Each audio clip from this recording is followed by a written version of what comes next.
Hi friends, welcome back to taste table. అందరికీ నమస్కారం అండి. ఈరోజు మనం సొరకాయ పచ్చడిని ఏ విధంగా చేసుకోవాలో చూపిస్తున్నాను. ఈ సొరకాయ పచ్చడి రైస్, రోటీ, చపాతీలోకి చాలా టేస్ట్గా ఉంటుంది. మీరు కూడా ట్రై చేసి చూడండి. ఎప్పుడు కర్రీసే కాకుండా ఈ విధంగా ఒక్కొక్కసారి చట్నీ చేసుకుంటే చాలా టేస్ట్గా ఉంటుందండి. వేడివేడి అన్నంలో నెయ్యి వేసుకొని తింటే చాలా టేస్ట్గా ఉంటుంది.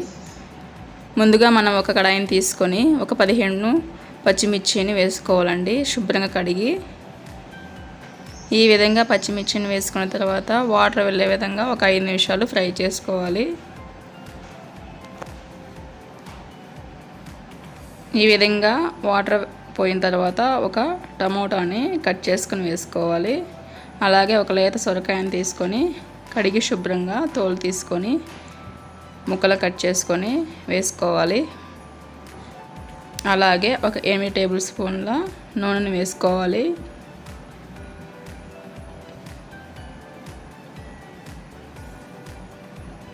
ఈ విధంగా మనం ఫ్రై చేసుకోవాలండి.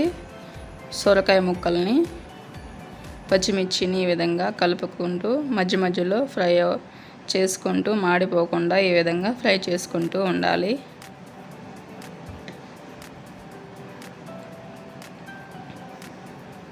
స్టవ్ని మీడియం ఫ్లేమ్లో పెట్టుకోవాలి. ఈ విధంగా మగ్గిన తర్వాత కొంచెం చింతపండుని వేసుకోవాలి. నిమ్మకాయ సైజంత చింతపండుని వేసుకోవాలి. అలాగే 1 టేబుల్ స్పూన్ల జీలకర్ర వేసుకోవాలి.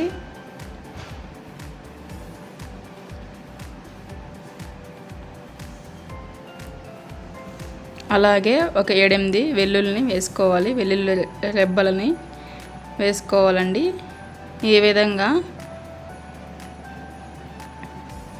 మనం కలుపుకుంటూ కొంచెంసేపు ఉడికించుకోవాలి. ఈ ముక్కల్ని ఫ్రై చేసుకుంటూ అడుగంటకుండా ఈ విధంగా ఫ్రై చేసుకుంటూ ఉండాలి.